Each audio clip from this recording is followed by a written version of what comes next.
সারাদিন খাই না। আরে আপনি ব্যথা পান নাই তো? বকুল, আপনার কেমন জানি চেনা চেনা লাগতেছে। তুমি আমার চিনতে পারতেছো না? আমি শাহিন। আমার স্বামী শাহিন। শাহিন, আইসো। 10টা বছর আমি তো তোমার কত জায়গায় খুঁজছি শাহিন, কিন্তু পাই নাই। তুমি তোমার বেটা ভাটে সবকিছু বেইসা খেলাম ছেড়ে চলে গেছে লাগেন। ওই বাড়িতে থাকলে আমি কোনোদিন তোমারে বলতে পারতাম না। আমার এই বাড়িটা জুড়ে শুধু তোমার স্মৃতি ছিল। আমি খাইতে গেলে তোমার কথা মনে হইতো, ঘুমাইতে গেলে তোমার কথা মনে হইতো। আমি তোমারে ভুলে যাইতে চাইছি বকুল, এই জন্য বাড়ি ঘর গ্রাম ছাইরা তোমার রেখে দূরে চলে গেছি। বকুল, এখন আমি ঢাকায় একটা ব্যবসা করি, আল্লাহর রহমতে ভালো আছি। কিন্তু তোমার এই অবস্থা কেন?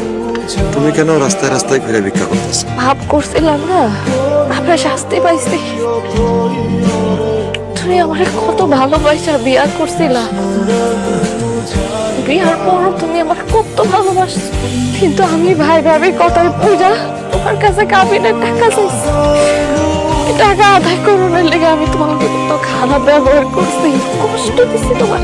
আরে খাপুরুষ মরে যাইছে, সব করছি, পাপ করছিলাম।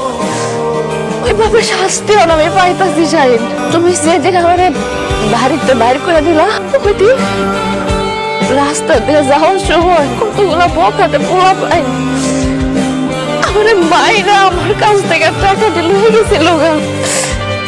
যখন ভাই ভাবির কাছে গেলাম, তারা দেখলো আমার কাছে কোনো টাকা নাই, তারাও আমার মায়েরা বাড়িতে বাইরে করে দিয়েছিল। আমি তো বুঝছি আমার তো তুমি ছাড়া আর কোনো ফুল কিনারা নাই। আমি তোমার কাছে ফিরে যেতে চাই। তখন আমি তোমার কাছে ফিরে গিয়েছিলাম শাহিন, সাথে তুমি নাই। তুমি সবকিছু বেচা গ্রাম ছেড়ে চলে গেছিলাম। আমি ওটা নিতে পারি নাই, আমি ভাবতে পারি নাই আমার শাহিন আমার লেগে গ্রাম যাওয়া হয়েছে, তার সবকিছু বেচা নিশ্চয় হয়ে গেছে। আমি তো না দিতে পারি না, স্ট্রোক করছিলাম। এরপর থেকে আমার শরীর খারাপই হয়েছে। আমি আমার যত আত্মীয় স্বজন আছে সবার কাছে গেছি, কিন্তু কেউ মানে রাগে নাই জানো।